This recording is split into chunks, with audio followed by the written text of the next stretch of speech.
Bonjour, Baptiste Bécard de l'AFP. Nice est venu en Ligue 1 au Parc des Princes, vous attendez évidemment cette question, avait battu le PSG. Est-ce que, donc en Ligue 1, est-ce que c'est une motivation que vous utilisez auprès des joueurs, un sentiment de revanche à avoir pour faire cette fois-ci respecter la hiérarchie? Bien sûr, une motivation. Ce n'est pas normal pour nous et on n'est pas habitué à ce type de résultats à notre maison et ce sera clairement une motivation pour les matchs de demain, mais en même temps, ce sera très difficile parce que ils sont dans un moment positif, ils ont changé leur dynamique. Et, bien sûr, il n'y a pas aucune équipe à les statistiques qu'ils ont. Bonjour coach, Adrien Chantegrelet du Parisien.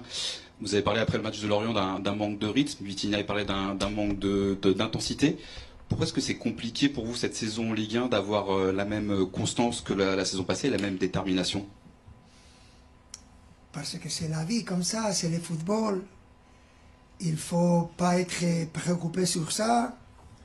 Je pense que si on parle de la Ligue, on a beaucoup de matchs pour améliorer ça. Bien sûr qu'on peut améliorer ça. Mais si on parle de la compétition en rapport à l'année dernière en Champions League, c'est tellement différent et c'est plus gratifiant pour nous d'avoir ces résultats. Mais nous cherchons de gagner chaque match, c'est notre mentalité. Et à la fin, qui va gagner la Ligue A, ce sera l'équipe plus régulière. Et plus régulière, non seulement dans les premiers 10 matchs, sur la totalité des matchs. Et en ce moment, on est premier, il ne faut pas oublier ça, mais bien sûr qu'on peut améliorer notre performance. Bonjour coach, Arthur Perrault, RMC. On a donc appris via le communiqué médical la gravité de la blessure de Désiré. Est-ce que cette blessure-là, un peu surprise, alors qu'il revenait, qu'il y avait eu un long processus, vous invite à davantage de prudence en vue du match de demain? Et par exemple, un Ousmane qui revient lui aussi de blessure, est-ce que ça vous encouragerait à le laisser un peu de côté, le laisser encore mieux récupérer pendant cette rencontre? Merci. Pas de problème pour Ousmane et la blessure de Désiré Doué. On est préoccupé tous les jours de la santé des joueurs, mais ça forme partie du football professionnel et il faut accepter ça. Les joueurs professionnels, ils peuvent faire leur travail, mais les blessures, ça forme partie de la vie des joueurs. Et rien. Dans la gravité, je pense que ça a été positif parce que on cherche de récupérer tous les joueurs. En ce moment, c'est seulement lui. Ça a été dommage parce que ce n'est pas joli de voir un joueur blessé. Mais en ce moment, je pense qu'on récupère des joueurs et c'est très positif pour nous. Bonjour, Loïc Tanzi pour l'équipe. Justement, pour suivre cette question, est-ce que vous sentez chez vos joueurs un peu d'inquiétude aussi quand ils rentrent sur le terrain de se dire est-ce qu'il faut pas que je me blesse aujourd'hui? Est-ce que vous sentez que dans les courses peut-être il y en a qui en font moins? Est-ce que c'est une préoccupation pour eux? Non, non. Ce que je pense, c'est que tout le monde et tous les joueurs, il faut accepter ça comme une partie normale du métier. C'est comme ça, si tu penses à ne pas être blessé, tu ne peux être un joueur professionnel de quelqu'un sport. Bonjour coach, Ilyes Peters, 90 000. Un peu dans le prolongement de la question de mes confrères, ces derniers jours, Achraf Hakimi était au repos, vous lui aviez accordé quelques jours de repos, il a repris l'entraînement hier. Comment aviez-vous pris cette décision? Est-ce que c'était venu d'une discussion avec le joueur, avec votre staff? Et est-ce qu'on doit s'attendre à d'autres décisions de la sorte dans la saison? Merci. Bien sûr, je suis très ouvert en ce sens-là et je cherche d'améliorer la performance individuelle de chaque joueur et je suis ouvert à faire reposer quels que soient les joueurs de l'équipe. Et s'il a besoin de d'un petit peu de repos. Pour moi, ce n'est pas un problème. On a une mentalité, je pense, différente et je suis ouvert tout le temps à ça. Il y a un moment que les joueurs peuvent parler avec moi ou avec le staff pour essayer de prendre des repos, ou il y a des moments que nous pouvons offrir les joueurs pour se reposer. Mais ça dépend de chaque cas. Et en ce sens-là, ça a passé l'année dernière avec je me rappelle avec un autre joueur, il y a de ça avec Kiki et Ousmane, je me rappelle que ça a été polémique pour les journalistes comme d'habitude, et rien. Je suis ouvert à offrir à mes joueurs, quel que soit qu'ils pensent qu'on a besoin.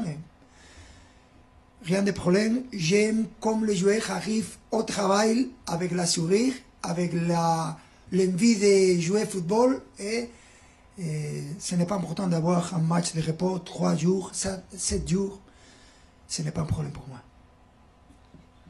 Bonjour coach, Djinadi Harris, Foot National. Qu'est-ce que vous pensez de Franquès, un entraîneur qui a souvent la recette pour prendre des points contre le Paris Saint-Germain? Merci. Je ne sais pas. C'est difficile de jouer contre lui. Et je me rappelle qu'on a fait les premières années contre lui parce qu'il n'était pas au Nice. Mais rien. C'est une anecdote très positive pour lui. Motiver à mes joueurs pour savoir de la difficulté du match et chercher de gagner les 3 points, que ce sera la meilleure manière pour arriver à le match de Champions League.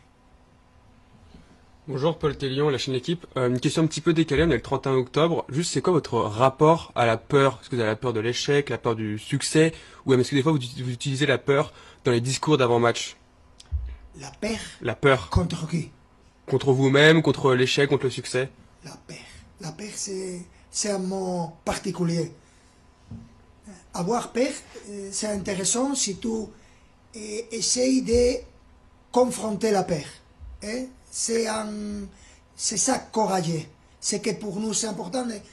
Peur. Mais dans le monde du football, la peur c'est un mot mauvais, c'est un mot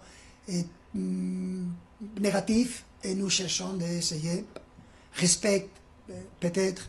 Mais dans la vie, la peur, tout le monde, toutes les personnes en quelques moments peuvent avoir de la peur, mais affronter la peur, confronter la peur, c'est ça quand tu es courageux ou tu cherches de changer la peur pour quelque chose de positif. Bonjour coach, Saïd Hamda pour Squad. Vous l'avez dit, l'OGC Nice est dans une dynamique positive et il y a un joueur en particulier qui incarne cette dynamique à l'OGC Nice, c'est Sofiane Diop qui est 3e meilleur buteur de Ligue 1 avec 5 buts. Est-ce que selon vous, la clé sur ce match-là, c'est d'isoler Sofiane Diop et quel est votre regard sur le profil de ce joueur? Merci. Je ne parle jamais, ou presque jamais de quelqu'un joué qui n'est pas au Paris Saint-Germain.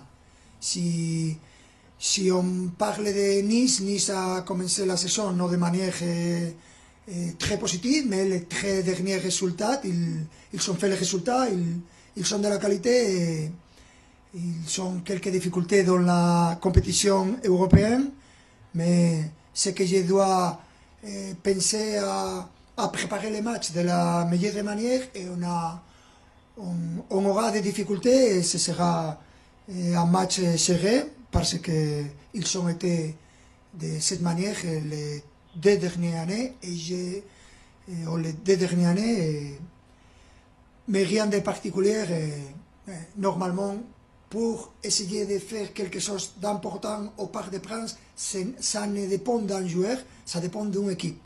Et bien sûr que Nice, c'est une bonne équipe.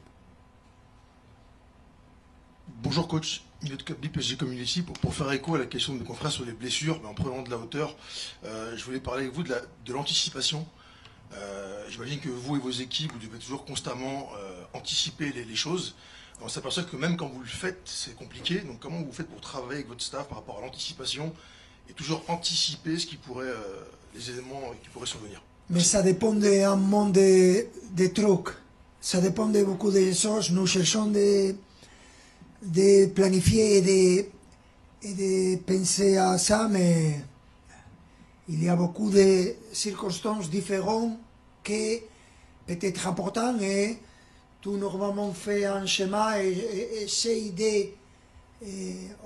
à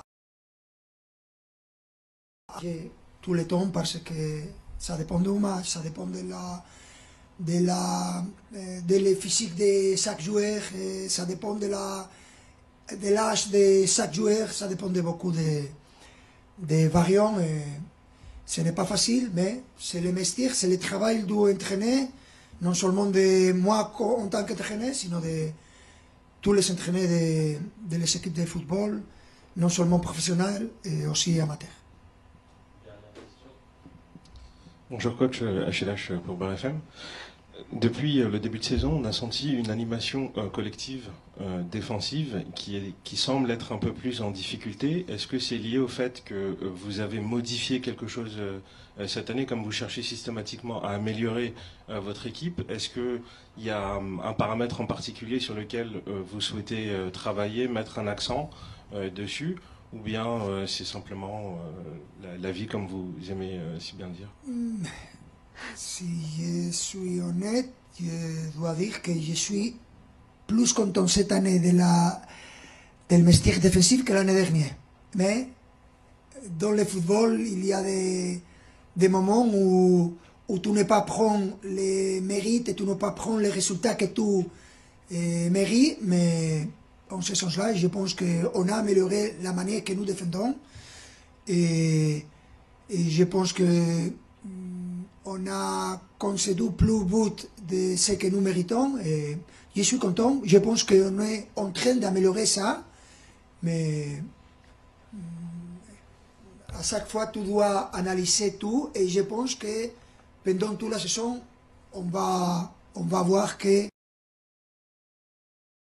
le nombre de buts qu'on concède, ce sera, j'espère, moins. Mais on va voir. Mais je suis plus content cette année que l'année dernière en ce moment de la saison. Merci.